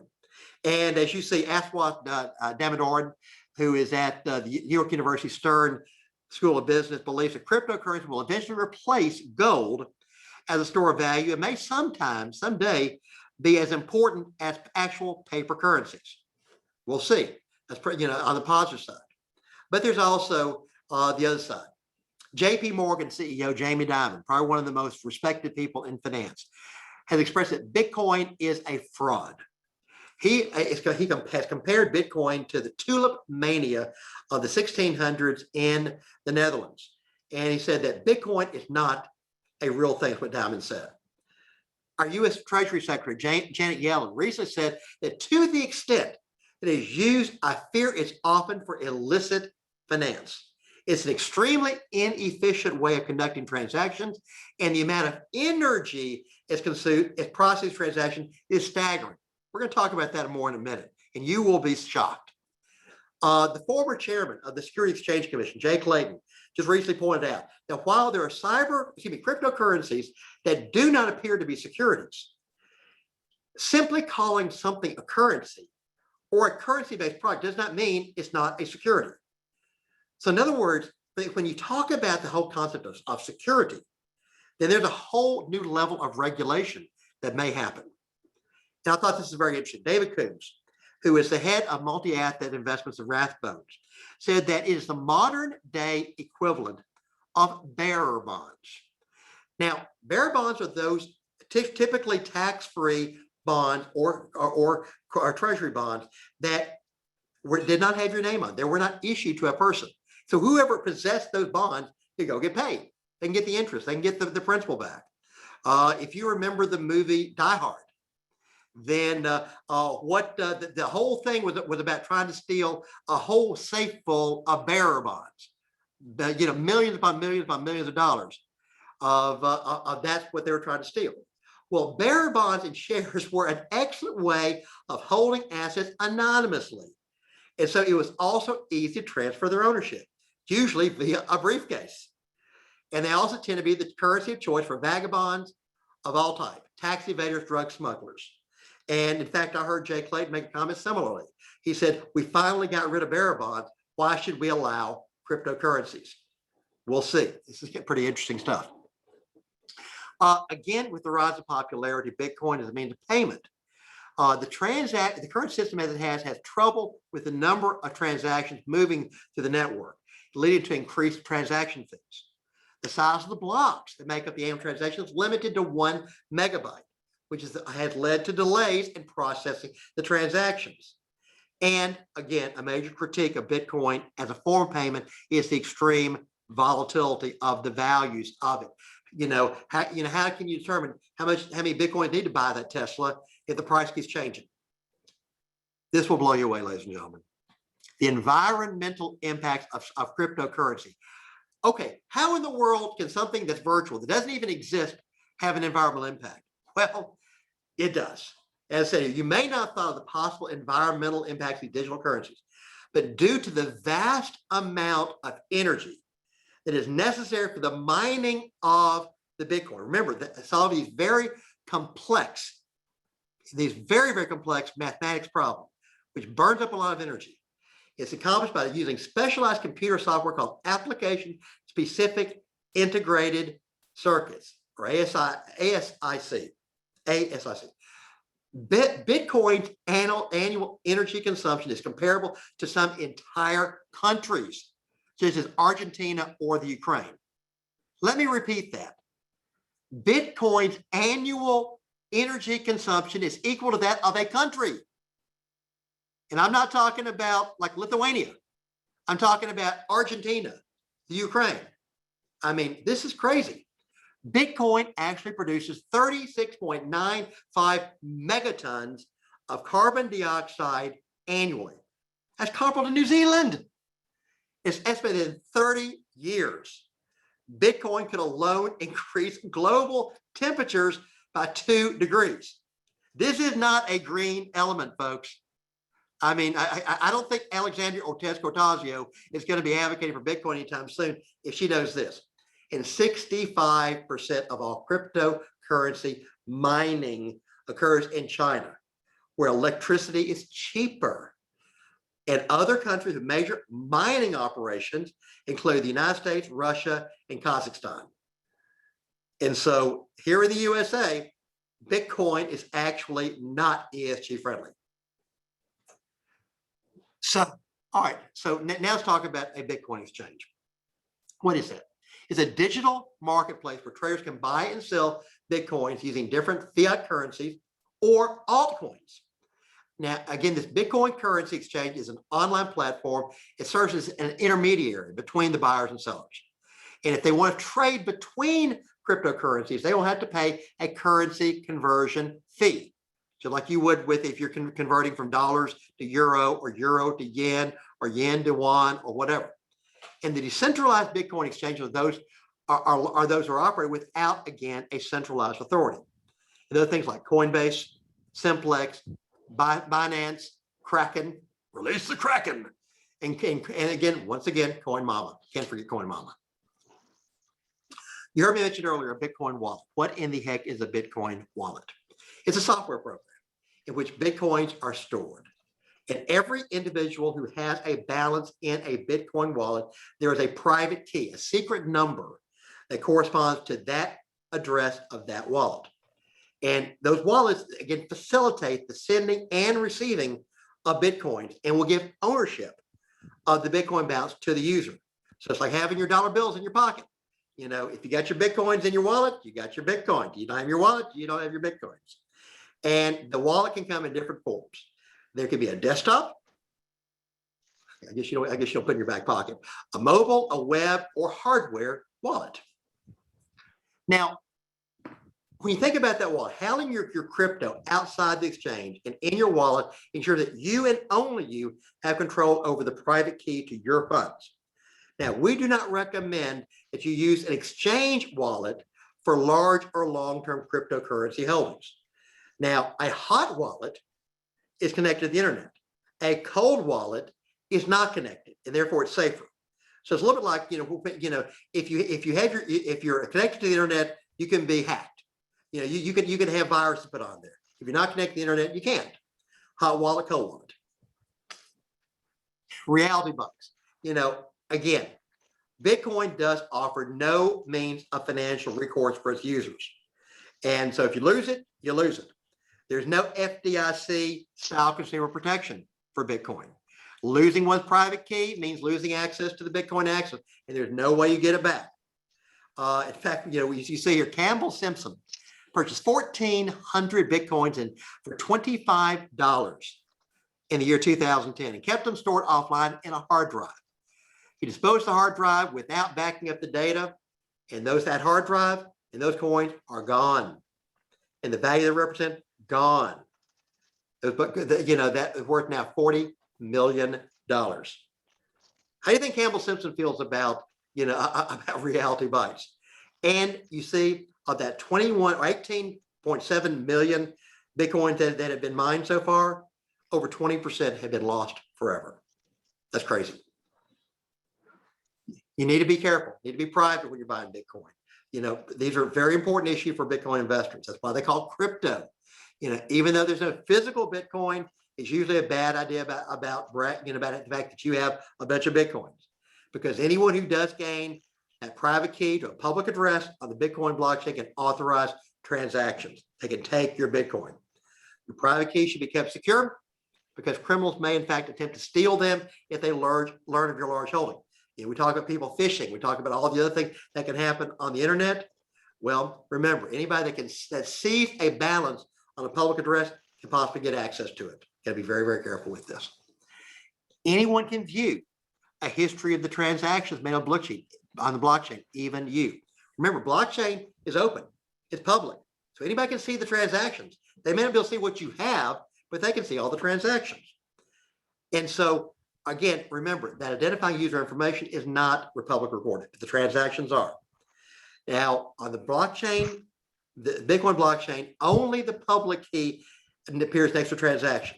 It does make it confidential, but not completely anonymous. So Bitcoin transactions are more transparent and traceable than cash.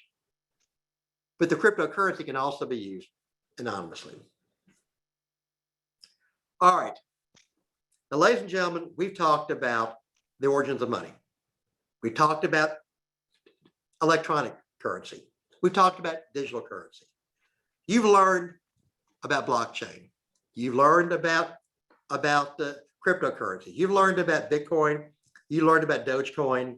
You today possess more knowledge than probably entire countries about cryptocurrencies.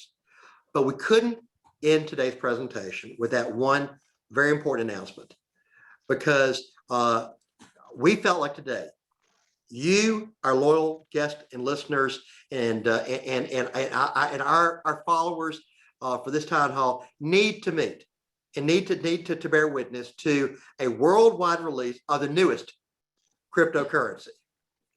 So, Cameron, welcome to Bullcoin.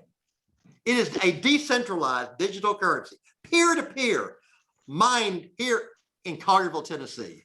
Yes, indeed. You too can have your own Bullcoin. In fact, you may see one. It may look like a Christmas ornament later this year. But obviously, ladies and gentlemen, we're not creating our own cryptocurrency. But we thought we'd have our, and we want to put our Pickler bull and not some silly looking dog. And we love dogs. I love dogs, but we love our bull. All right. So we've now gotten to the end, and hopefully I've not completely bored you to tears. And we do have time for a few questions. So, Katie, what do we have? Okay. Is there a way to invest in the Hamilton Cbdc project, which is again that central banking digital currency? No. That will be a program that eventually will create effectively what will be a government currency. And that is a project between MIT, which is obviously a private university, and the Federal Reserve of the US. And so they will be working on massive projects, and one that eventually will be creating our very own digital currency. That will be the digital dollar. And so with that scenario, you'll be able to invest in digital dollars at a cost of $1. So it will be truly the ability to transition from physical currency, electronic currency, to digital currency. And so, but that will be a government project, and so you can invest in that.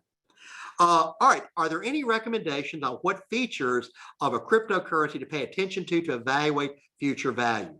Well, we talked about the 6 features. We talked about the supply and demand. One of the things that I would look at very closely would be this whole issue of what is happening in terms of the volatility pricing. To me, the volatility pricing is the biggest concern that I have. And when I talk about the fact that if you look at something like Bitcoin, I mentioned this earlier, I tell clients right now that Bitcoin, they're saying that they believe by the year 2030, it could be worth $100,000 a coin. Right now, it's worth nearly $60,000. First of all, that wouldn't be a great investment if you went from $60,000 to $100,000 in 10 years. But quite frankly, it could go to zero again. And we have no way of knowing what the value is. If in fact we do create a government network, a digital dollar or a digital euro, or if you have, as many countries have banned crypto securities and cryptocurrencies, you have multiple countries who've actually banned them. And so, these are things that could happen. The regulatory environment is scary to me. The fact that you've got our current Treasury Secretary that believes that Bitcoin are primarily used for illicit purposes. This is something that, to me, would make someone at least wary. Now, does that mean that it completely goes away? No, but it certainly, if you take away some of the biggest markets in the world, that can have a problem. So again, what I'm looking at is regulatory concerns. I'm looking at the volatility and the variability of pricing. I'm certainly looking at those 6 characteristics in terms of counterfeit durability, transferability, all these different things. Ultimately, I do believe that we're moving to a digital world. I do believe that there will be digital currencies. And I think there probably will be digital fiat currencies, like the dollar, like the euro, like the yen, like the yuan. Because especially if China is going to come out there and aggressively move forward for digital yuan, I think we have no choice in the US but to move forward with it. And so I'm currently, we are not able with Commonwealth to actually specifically recommend the purchase of a digital currency. Everything, in fact, under the fact that the regulations again don't permit it. You actually can purchase certain types of securities, such as you can invest in what we call an exchange traded fund. You can invest in certain other types of things, but those all have to be marked as unsolicited. And so we're not able to make a recommendation. We're not able to tell you to either buy or sell. Right now, I'm just trying to provide information, but I will tell you personally, I am deeply, deeply concerned about a lot of things that could happen with it, and I am taking a very slow go approach. But that's why, again, today we're trying to provide information. We'll continue to monitor the development of these cryptocurrencies, and when we see it's the right opportunity and the right situation, the right client, the right risk tolerance, then and we're given that opportunity, we will certainly be very aggressive to provide that information for you. Now, one of the things that do we have any other questions, Kate? Not right now. Okay, fair enough. Well, again, ladies and gentlemen, we do want to mention that again, we're going to be recording this. It's going to be made available on our website in the next few days. And when we look at exactly where we are with all this, if we have more information, we'll update that for you. One thing we did get a question here for Let about something called NFTs, or non-fungible tokens. And this is a pretty interesting question. What in the world is an NFT? And an NFT, ladies and gentlemen, is, again, it stands for non-fungible token.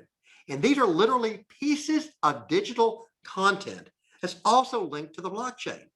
And it can take the form of music, photos, or any other type of digital collectible.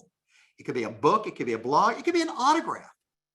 And so, so you think, all right, non-fungible tokens. So what does that really mean, non-fungible? Well, fungible assets are things that can actually be replaced or exchanged with another identical one or of the same value, like a dollar bill. If you have $1 bill, you can give it to have replaced with another dollar bill. A non-fungible thing is something that's unique. They're not mutually exchangeable or interchangeable, which means that there are no two that are actually the same. And so non-fungible tokens create unique scarcity and really infinitely available assets, because everyone is unique and different. And there's actually a certificate of authenticity that's attached to each and every one. In fact, I learned recently that a piece of art that was structured as a non-fungible token that looks like a bunch of basically just bits and bytes, just recently sold for $70 million, which makes it the third most valuable piece of art, work of art ever sold. And apparently the owner believes eventually could be worth $1 billion. And it basically just looks like a bunch of computer bits on a screen. And so, of course, as they always say, that art is in the eye of the beholder. But ladies and gentlemen, that brings to a close our presentation. Hopefully you have found that you have a greater knowledge, better understanding about what a cryptocurrency is. You understand the basics behind a cryptocurrency with the blockchain. You understand a little bit about how it all fits in this whole history of money and currencies and how it all really interacts. And hopefully a little bit more about Bitcoin, and quite frankly, the fact that Bitcoin is a huge user of energy, and actually has is a fairly negative environmental impact, which surprised the heck out of me for something that's completely virtual, if you would. Ladies and gentlemen, I want to thank each and every one of you for joining us. I hope you found this to be a good, useful use of your time. If you have other questions, feel free to reach out to me. And I'll also encourage you to check out, again, our Bull Talk, which is our weekly show every Thursday at 12:30, where you can ask specific questions of me and engage in a dialogue about anything related to finance, the pandemic, our economy, the markets, what have you. Also check out once a month our Bull TV, which appears on Collierville High School Community Access Channel number 19 every Sunday at 3 o'clock. Or you can come to our website at picklerwealthadvisors.com. And also check out on a monthly basis our Bull Cast, our blog with Court and Katie, provides some great information. It's all part of our commitment to providing great information for you. Hopefully you found this to be a good use of your time today. Thank you very much for all you do. Thank you for allowing me to be your advocate, your advisor, and have a great and wonderful day. And, be careful out there. You never know what might bite you.